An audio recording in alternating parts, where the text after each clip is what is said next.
നമസ്തേ, ഞാൻ ശിവൻ, പാല brilliant study സെൻറ്ററിൽ നിന്നും.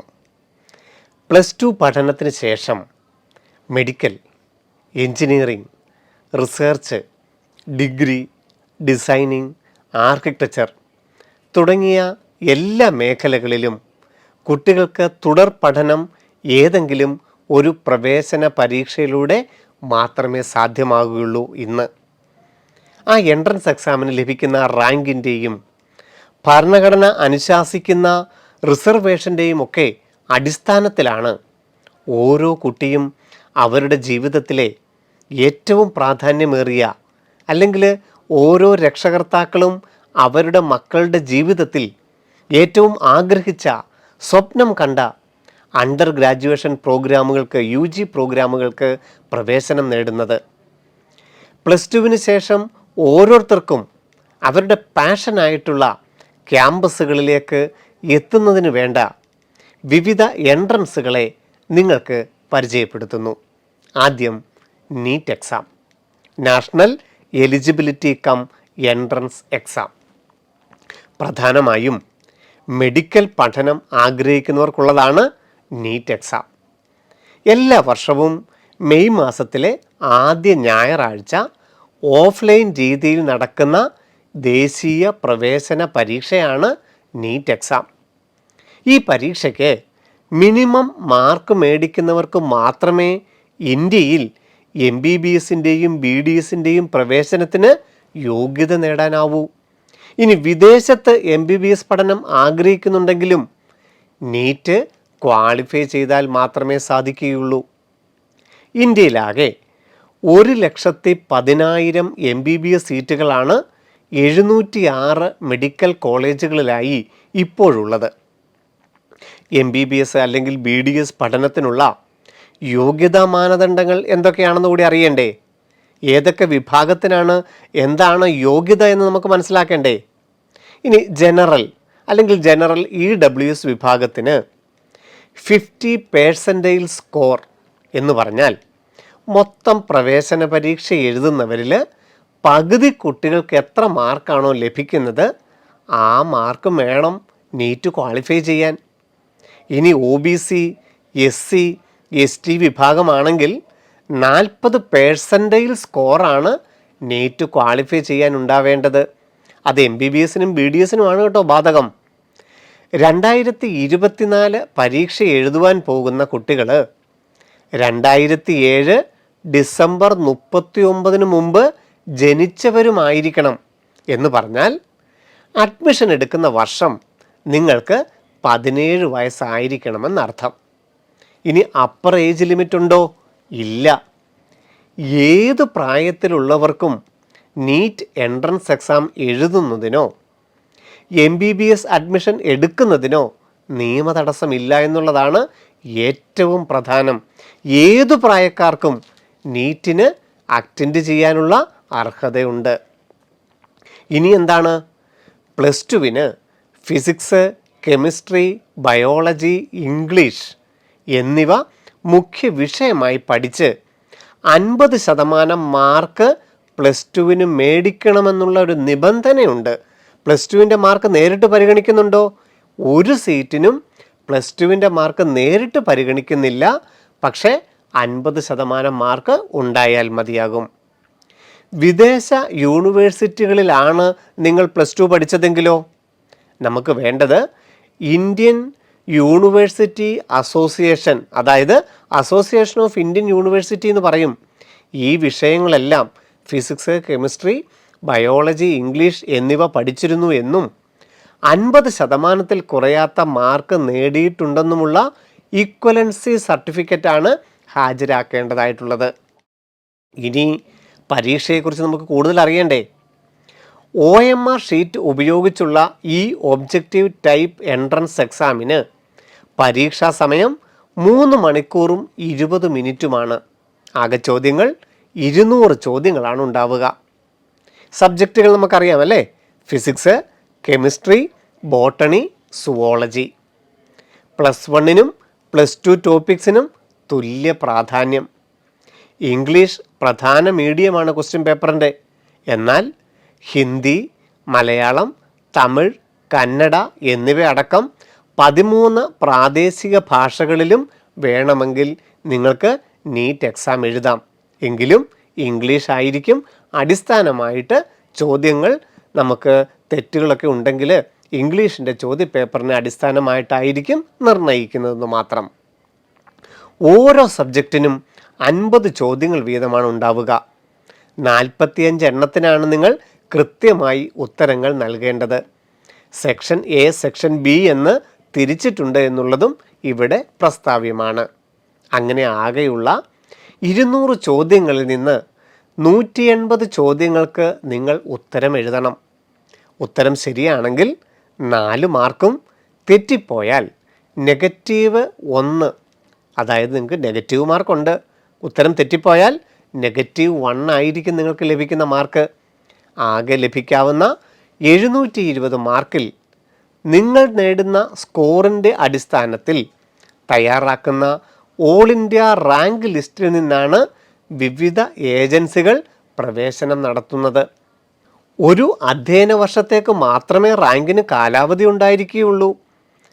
2023 ജനറൽ വിഭാഗത്തിൽ 137 മാർക്കും റിസർവേഷൻ വിഭാഗത്തിൽ 107 മാർക്കുമായിരുന്നു MBBSൻ്റെയും BDSൻ്റെയും പ്രവേശനത്തിന് വേണ്ട യോഗ്യതാ മാനദണ്ഡം.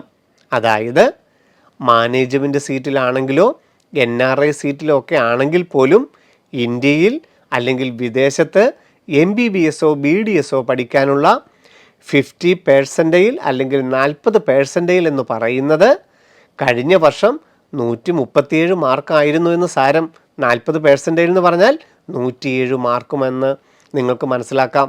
720 കേട്ടോ ടോട്ടൽ മാർക്ക്. കഴിഞ്ഞ വർഷം ഏകദേശം 20 ലക്ഷം കുട്ടികളാണ് ഇന്ത്യക്കകത്തും വിദേശ രാജ്യങ്ങളിലുമായി പരീക്ഷ എഴുതിയത്. എന്ന് പറഞ്ഞാൽ ലോകത്തിൽ ഓഫ്ലൈൻ രീതിയിൽ നടക്കുന്ന ഏറ്റവും വലിയ പ്രവേശന പരീക്ഷയാണ് national eligibility cum entrance test. ഇന്ത്യയിലെ എല്ലാ പ്രധാന പട്ടണങ്ങളിലും നീറ്റിന് എക്സാം സെൻറ്റർ ഉണ്ടായിരുന്നു. ഇന്ത്യക്ക് പുറത്ത് ഗൾഫ്, യൂറോപ്യൻ രാജ്യങ്ങളടക്കം 25 ഓഫ്ലൈൻ എക്സാം സെൻറ്ററുകളും നീറ്റിനായിട്ട് ഒരുക്കിയിരുന്നു. നമ്മൾ പറഞ്ഞു കഴിഞ്ഞു അല്ലേ, ലോകത്തിലെ തന്നെ ഏറ്റവും കൂടുതൽ കുട്ടികൾ എഴുതുന്ന ഈ മെഡിക്കൽ പ്രവേശന പരീക്ഷയ്ക്ക് ഓൺലൈൻ മാത്രമായിട്ടാണ് അപേക്ഷിക്കേണ്ടത്. യാതൊരു ഡോക്യുമെൻസും അയച്ചു കൊടുക്കേണ്ടതായിട്ടില്ല. സാധാരണ ഫെബ്രുവരി, മാർച്ച് മാസത്തിലാണ് ഓൺലൈൻ ആപ്ലിക്കേഷൻ ക്ഷണിക്കുന്നത്.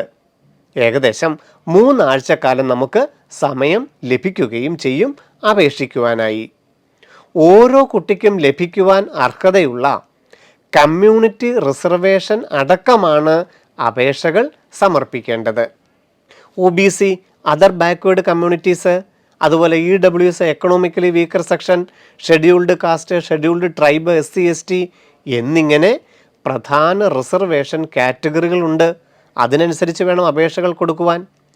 ഭിന്നശേഷിക്കാർക്കായി PWD വിഭാഗത്തിൽ നിങ്ങൾക്ക് പരീക്ഷകൾ എഴുതുന്നതിന് സമയമുണ്ടാകും. സ്ക്രൈബിനെ വെക്കാം. അല്ലെങ്കിൽ 40% ഡിസേബിൾഡ് പേഴ്സൺ ആണെങ്കിൽ മിനിമം മാർക്കുണ്ടെങ്കിൽ പോലും MBBSന് പ്രവേശനം കിട്ടാനുള്ള സാധ്യതയുണ്ട്. അപ്പോൾ PWD വിഭാഗമാണെങ്കിൽ അതിൻ്റെ സർട്ടിഫിക്കറ്റും ഓൺലൈൻ അപേക്ഷയോടൊപ്പം സമർപ്പിക്കേണ്ടതായിട്ടുണ്ട്.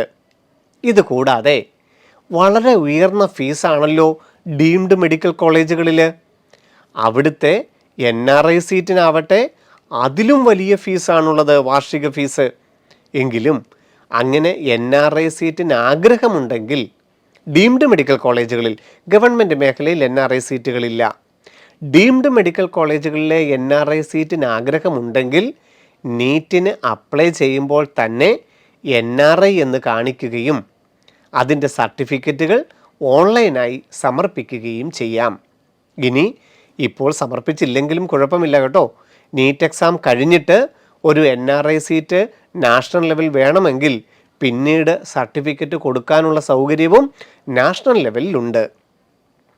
ഒരു കുട്ടി ഓൺലൈൻ അപേക്ഷയിൽ നാഷണാലിറ്റി NRI എന്ന് രേഖപ്പെടുത്തിയാലും അദ്ദേഹത്തിൻ്റെ റാങ്കിൻ്റെയും റിസർവേഷൻ്റെയും അടിസ്ഥാനത്തിൽ ലഭിക്കുവാൻ സാധ്യതയുള്ള ഗവൺമെൻറ് സീറ്റിനും അർഹതയുണ്ടായിരിക്കും.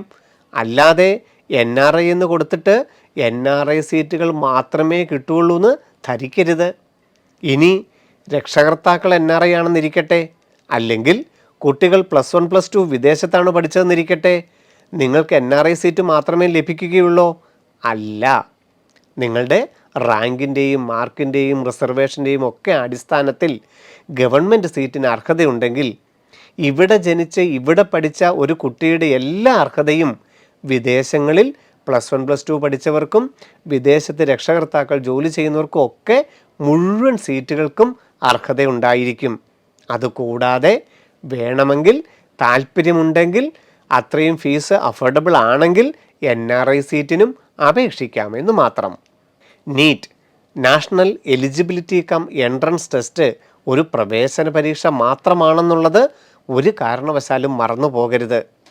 അതിൻ്റെ റാങ്കിൻ്റെയും റിസർവേഷൻ്റെയും വിവിധ സംസ്ഥാനങ്ങളുടെ എലിജിബിലിറ്റിയുടെയും അടിസ്ഥാനത്തിൽ പ്രത്യേകം ഓൺലൈൻ അപേക്ഷകൾ പല വെബ്സൈറ്റ് വഴി റിസൾട്ട് വന്നതിന് ശേഷം സമർപ്പിച്ചാണ് കോളേജുകളിൽ അഡ്മിഷൻ നേടിയെടുക്കേണ്ടത്. റിസൾട്ട് വന്നതിന് ശേഷം നമ്മളുടെ താല്പര്യവും നമ്മളുടെ റാങ്കും അനുസരിച്ച് വിവിധ വെബ്സൈറ്റുകൾ വഴി നമ്മൾ അപേക്ഷകൾ കൊടുക്കേണ്ടതായിട്ടുണ്ട്. AIIMS, JIPMER, all India quota, ESI IP quota, deemed medical കോളേജുകൾ, Kerala medical allotment, Karnataka medical allotment, Tamil Nadu medical allotment, ഇങ്ങനെ നാഷണൽ ലെവലിലുള്ളതും സംസ്ഥാന തലത്തിലുള്ളതും മുഴുവൻ MBBS സീറ്റുകൾക്കും നമ്മൾ പ്രത്യേകം പരീക്ഷാ റിസൾട്ട് വന്നതിന് ശേഷം ആ ഓപ്ഷൻ കൊടുക്കേണ്ടതായിട്ടുണ്ട്. AFMC armed force medical college, അതുപോലെ CMC വെല്ലൂരിലെ MBBS സീറ്റുകൾ, സെൻറ്റ് ജോൺസ് മെഡിക്കൽ കോളേജിലെ MBBS സീറ്റുകൾ, അങ്ങനെ MBBSൻ്റെയും BDSൻ്റെയും 100% സീറ്റുകളും നീറ്റ് അടിസ്ഥാനത്തിലാണെന്ന് നമ്മൾ പറഞ്ഞു കഴിഞ്ഞു അല്ലേ. അതുകൂടാതെ കേരളത്തിൽ അഗ്രികൾച്ചർ, വെറ്റിനറി, ആയുർവേദം, ഹോമിയോ തുടങ്ങിയ 11ഓളം മെഡിക്കൽ കോഴ്സുകൾക്കും പ്രവേശനം ലഭിക്കുന്നത് നീറ്റിൻ്റെ മാർക്കിനെ അടിസ്ഥാനപ്പെടുത്തിയാണ്. അഖിലേന്ത്യാ അടിസ്ഥാനത്തിൽ വെറ്റിനറി, ആയുർവേദം, ഹോമിയോ തുടങ്ങിയ കോഴ്സുകളുടെ 15% സീറ്റുകളും ഓൾ ഇന്ത്യ കോട്ട സീറ്റായി നീറ്റിന് ലഭിക്കുന്ന റാങ്കിൻ്റെ അടിസ്ഥാനത്തിൽ നമുക്ക് ലഭിക്കും. റിസർച്ച് വിഭാഗത്തിൽ ഇന്ത്യയിലെ മുൻനിര സ്ഥാപനമാണ് IISc ബാംഗ്ലൂർ. അവിടുത്തെ പ്രവേശനത്തിനും 4 ചാനലുകളിലുള്ളതിൽ ഒന്ന് നീറ്റിൻ്റെ ഓൾ ഇന്ത്യ റാങ്ക് തന്നെയാണ്. ഇനി BSc നേഴ്സിംഗ് പഠനമോ? BSc നേഴ്സിങ്ങിനും ജിപ്മർ, മൗലാന, ബനാറസ് ഹിന്ദു യൂണിവേഴ്സിറ്റി, RAK പോലെ ധാരാളം സ്ഥാപനങ്ങൾ നീറ്റാണ് അടിസ്ഥാന യോഗ്യതയാക്കി എടുത്തിട്ടുള്ളത്. ഏറ്റവും ചെലവ് കുറഞ്ഞ് MBBS പഠിക്കുവാനും ഏറ്റവും ജോലി സാധ്യത കൽപ്പിക്കപ്പെടുന്ന ആർമി നേഴ്സിങ്ങിനും ഷോർട്ട് ലിസ്റ്റ് തയ്യാറാക്കുന്നത് നീറ്റിൻ്റെ റാങ്കിൻ്റെ അടിസ്ഥാനത്തിൽ തന്നെയാണ്. അപ്പോൾ +2വിന് ശേഷം മെഡിക്കൽ പ്രൊഫഷനാണ് നിങ്ങൾ കരിയറായിട്ട് എടുക്കുന്നതെങ്കിൽ നിങ്ങൾ എഴുതേണ്ട പരീക്ഷ നീറ്റാണ് എന്നുള്ളത് ഓർക്കുക. 720ൽ നിങ്ങൾക്ക് ലഭിക്കുന്ന മാർക്കിനനുസരിച്ചായിരിക്കും MBBS എന്നുള്ള നിങ്ങളുടെ സ്വപ്നം സാക്ഷാത്കരിക്കപ്പെടുന്നത്. വീണ്ടും കാണാം മറ്റൊരു എൻട്രൻസുമായി. നന്ദി, നമസ്കാരം. എൻട്രൻസ് സംബന്ധമായ വാർത്തകളും അപ്ഡേഷനുകളും ഏറ്റവും വേഗം ആധികാരികമായി അറിയാൻ ബ്രില്യൻ സ്റ്റഡി സെന്റർ പാല യൂട്യൂബ് ചാനൽ സബ്സ്ക്രൈബ് ചെയ്യുക, ബെൽ ഐക്കൺ അമർത്തുക, ഈ വീഡിയോ മറ്റു സുഹൃത്തുക്കളിലേക്കും മാക്സിമം ഷെയർ ചെയ്യുക.